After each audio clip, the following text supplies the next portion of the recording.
You know, they say in life that you always want what you can't have, right?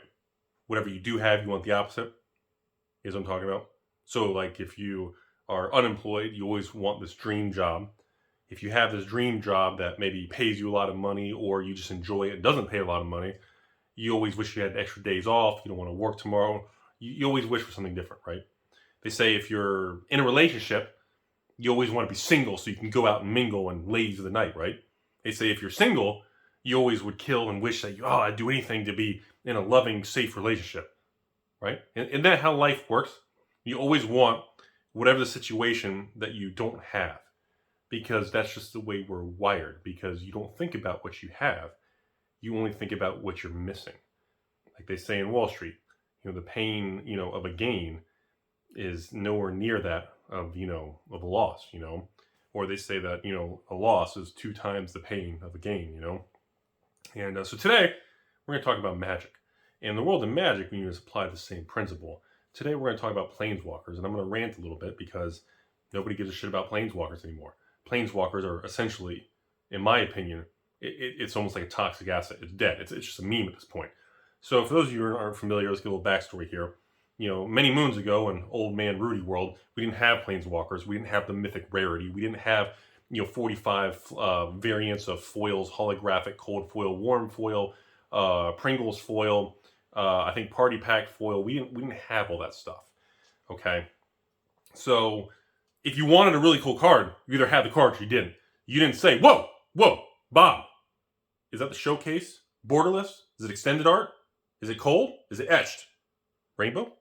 What kind of foil do you have? Wait, which framework is that? Is that extended? No, box topper. Oh, no, full art. Wait, that's the thing. Now, it's become such a Rubik's Cube of variations that everyone's lost all interest in all this. Like I said, we talked about this in other videos where most stores don't even buy most of the variants. You can go on buy lists of most large stores, and half these variants aren't even on the list. Nobody fucking wants them. You don't see a problem with that? Of course Wizard sees a problem with that. Why do you think they're taking the natural next step on the chessboard, which as you go in this direction and they realize, oh wow, we made these really cool. Everybody thinks they're beautiful. They are beautiful. They're making great cards, but they're just making so much of it, they're meaningless. Like, think about this for a moment. Imagine if every booster box, just regular standard draft box, only had one variant, one showcase, one extended art, or one etched foil, only one variant. You didn't know which variant.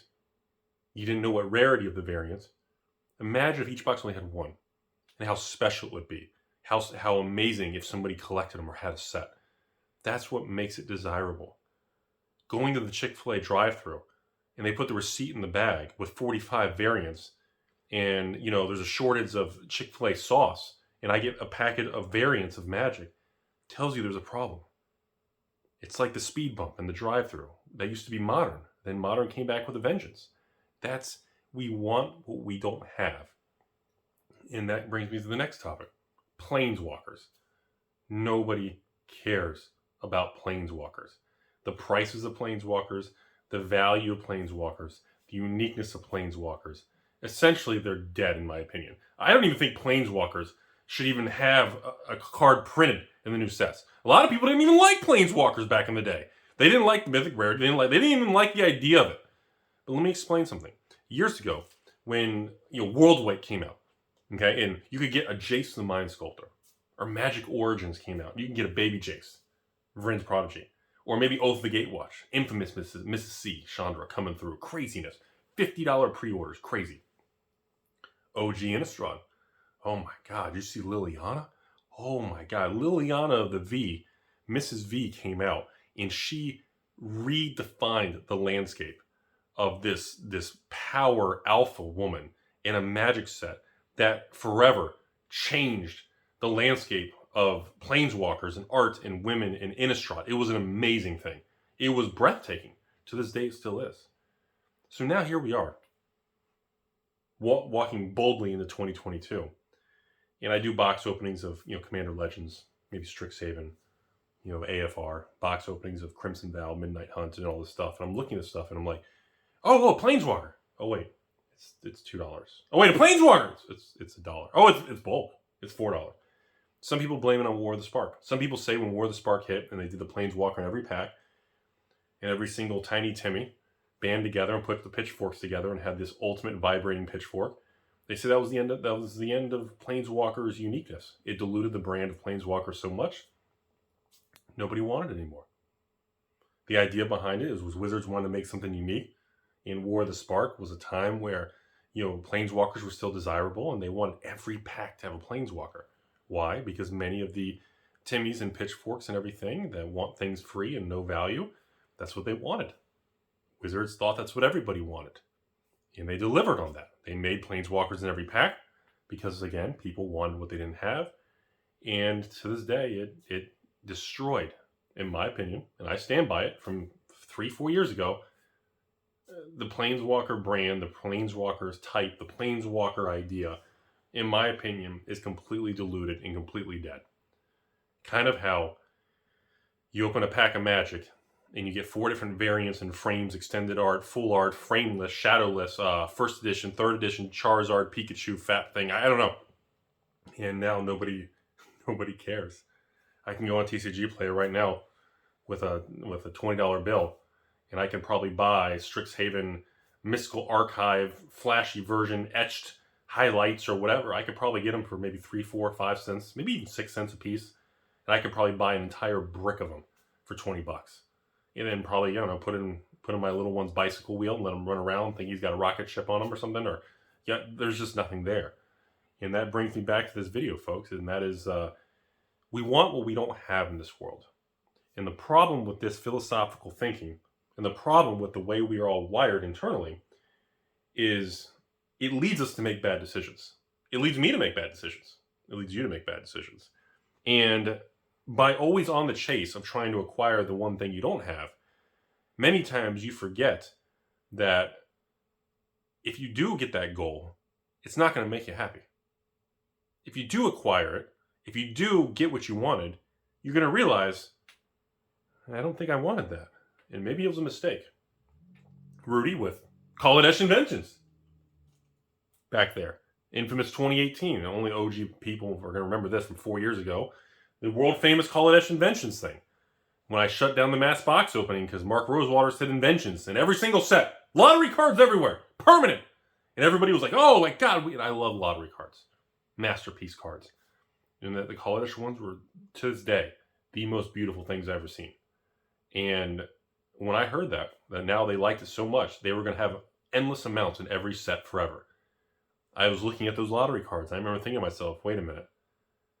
If there's just going to be endless amounts of thousands of these, then who cares anymore? They're going to be everywhere. And that leads me, this same concept can be applied to Secret Lair. The same concept can be applied to the flashy variant era that we're in. It can be applied to Planeswalkers. It can be applied to secondary market value, which legally Wizards cannot publicly acknowledge exists. Even though they acknowledge it, they just can't publicly acknowledge it for legal accounting and because they're publicly traded under Papa Hasbro. And that was the whole point of this video, folks. That is, we all want what we don't have. We want the opposite of the situation we're in. And a lot of the things we have in Magic are now proving to be useless. A lot of the things that we thought we wanted in Pokemon are proving to be incorrect and damage the product or may make it less desirable. Look at Flesh and Blood. The expensive first edition everything. The supply of these cards, and the game is booming. Players are playing, but the investors and collectors just don't give two shits. That's what a lot of people wanted. The game was too expensive. Flesh and Blood was too expensive. The cards are too tough to get. They corrected the problem, and now you have a new landscape. So whatever you're in, you have to be very careful wanting and pushing for the opposite or the other end of the spectrum. Usually the best historical course of action for Magic, other card games, Planeswalkers, rarities, flashy eras, variants, financial value, usually the best answer historically in everything in life is some sort of middle ground compromise. Historically, doesn't apply to everything. If you have a bad person that's hurting or doing bad things to people, whoa, how many people are you hurting? 100? Well, only hurt 50. Obviously, that's still wrong. But for the most part, historically and everything in life, compromise is some sort of, middle ground adjustment usually leads to the best long-term results. Swinging pendulums to very extreme directions on both ends, you run into that rubber band theory again. The harder you pull something as far away as you can to that direction, that rubber band is going to start really putting a lot of tension, and that rubber band is going to be pulling you back really hard. And the more you pull in that extreme direction, the more that tension is going to just rip back on you. So historically, you want to kind of hit that equilibrium. And we are at a point where, and I think Wizards is going to deliver in 2022, 2023. I've been saying that now the last 60 days. I think Wizards is going to deliver, and they're going to shock all of us. I mean, all of us. And I believe they are aware that, well, what they're doing isn't working. They're aware that these beautiful cards they're making, that nobody really, there's so much of it, it just, nobody wants them anymore. You have that moment of, wow, beautiful, and then you kind of throw them aside with the other 4 million variants and nobody cares. And it's done a lot of damage. Just like Planeswalkers. Like I said, at the end of the video here, I can't emphasize to you all enough what it was like in 1995 to open a pack of 4th edition or Ice Age. No mythics, no foils, no hollows, no warm foil, cold foil, etched foil, extended art, showcase, borderless, bottomless, Rudy ex-girlfriend, none of that. Just happy, innocent Rudy opening a pack of 4th edition and pulling a Royal Assassin, and going, man, look at this card.